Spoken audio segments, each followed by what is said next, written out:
When was the last time you experienced a lethal amount of post-anime depression because it was just that good? Dangers in My Heart is one of those animes that will give you a lethal amount of serotonin doses, and then when you finish it, you'll be just fiending for more of it. Dangers in My Heart is mainly about these two, Kyotaro Ichikawa and Anna Yamada. Ichikawa in the first 2 episodes of the show is, to say the least, a bit of a Discord edgelord. 頭がおかしい。僕は血に飢えた獣。いつか来るのだろうか。この衝動を抑えられる日が。友殺したい女。山田杏奈。僕はとにかくその綺麗な顔が。And Yamada is an aspiring actor and does modeling for a magazine. And loves to eat snacks at any second she can. Just like me for real. And what do you get when you mix these two together? A delusional edgelord who thinks he's Shadow the Hedgehog, and someone with a bright future? Surprisingly, you get one of the greatest chemistries between 2 characters in all Japanese romance media. Addressing the elephant in the room though, a Discord edgelord and someone with a bright future? Yeah, I really mean it. From the first episode all the way to the end of season 2, Yamada and Ichikawa slowly get closer and closer despite their major differences, and then it all feels completely natural too. It doesn't rely on having some bullshit love triangles or some weird gimmick to keep you invested. It's just a romance with simplicity executed perfectly. By no means are they a perfect pair though. They're young and learning things still. They're middle schoolers, they're both like 14. Don't get any ideas now, Drake. They're not gonna be necessarily a logically perfect couple, but it just feels so damn genuine. A lot of anime that deals with romance usually has the objectively awful trope of characters just throwing themselves at each other for essentially no reason. In this anime though, you won't have to suffer watching through any of that. The way the author gradually brings these two together naturally is very high quality writing, and it shows. Our main guy, Ichikawa, undoubtedly has some strange thoughts in the first 2 episodes, and is kinda unlikable due to that nature. At start anyways. As I said before, he's a middle schooler. Pretty much every middle school teenager has forged these kind of thoughts at some point in their head. They're hella suspect, not gonna lie, but cut my boy some slack. He only does this because he's scared of his own feelings, and he doesn't want to admit to himself that he took interest in the girl in his class, Anna Yamada, who is objectively way above his league, but I digress. He was never gonna kill her or do anything strange with her. He wouldn't even be able to harm a bug, but that's not the point though. The whole point of Ichikawa is that he's scared of his own feelings, has major social anxiety, scared of rejection, scared of getting close to people. He doesn't want to deal with love, women, or anyone. So, guess what he does to justify himself? He portrays himself as this demented murderer that nobody wants to be around.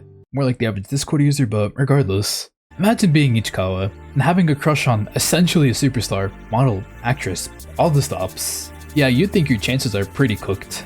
And who can blame him when your self-esteem is already that low? Once he starts getting closer to Yamada in the show, Yamada just sees that he's this socially awkward guy that needs someone, and she pushes him to be better. He realizes that it's okay to be close to people, it's okay to break out of your shell, it's okay to be a real genuine version of simply you.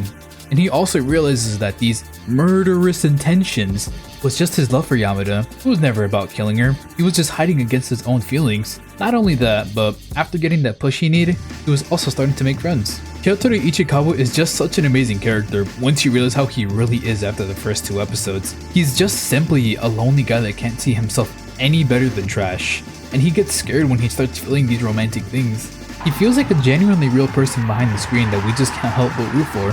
He's not a chat protagonist with like a fucking 6-pack or 7 feet tall. He's just a regular guy living in the world. He thinks and does what regular teenage boys do. He beats his meat to his crush.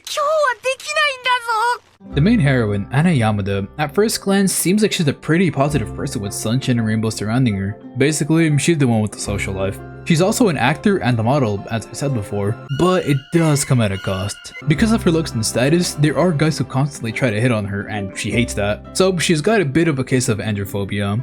But good thing though is that her friends and Ichikawa do come in clutch for her at least. She's also a crybaby, like a pretty big crybaby. She's the type that will cry over snacks. Not gonna lie, I would too. In the end of it all, Yamada is just a very sweet and caring girl who's pretty damn considerate of others. But she isn't perfect.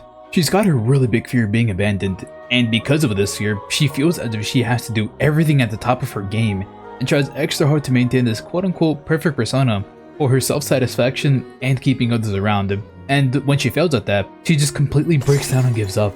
That's pretty real though with a lot of people, isn't it? Contradicting to that, she also worries that if she tries to be too close to people, she ends up becoming a burden to them and just end up hating her. so she's constantly suffering a major dilemma.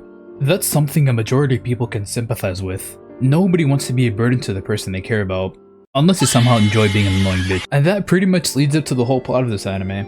Yamada loves to dote on Ichikawa because she's obviously into him. And Ichikawa does reciprocate these feelings too, but he's very introverted, has zero self-confidence, and has a major case of social anxiety. Can you really blame the guy? Come on now. And with these two polar opposite personalities clashing, it does make it difficult at times for the two of them. But hey, they still keep chatting with each other. Ichikawa throughout the series does actually pick up on hints that Yamada is actually into him and vice versa.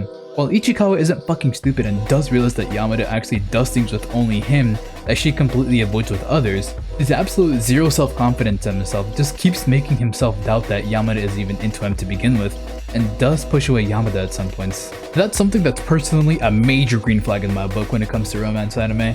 When a character don't realize that someone likes them with the most obvious fucking signs possible, I genuinely hate that so much. There is no other trope that I hate in anime more than that. At least Ichikawa is self-aware and does realize that his crush is into him, even if he doubts it at some points. And I love that for this show.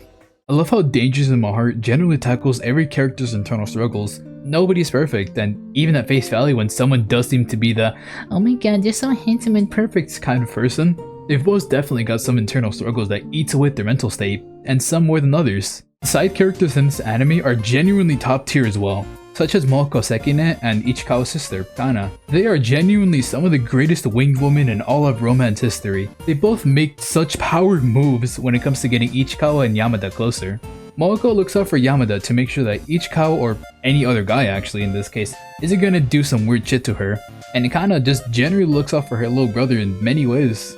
Dangerous in My Heart is just that sweet line of that fresh Japanese methamphetamine. It's one of those romances they just crafted with love that you're never gonna get enough of. And even the author herself clearly loves this story that she's writing. She's constantly posting side comics about it on Twitter too. I might just be overthinking everything, but those are just my thoughts. Till next time. See ya.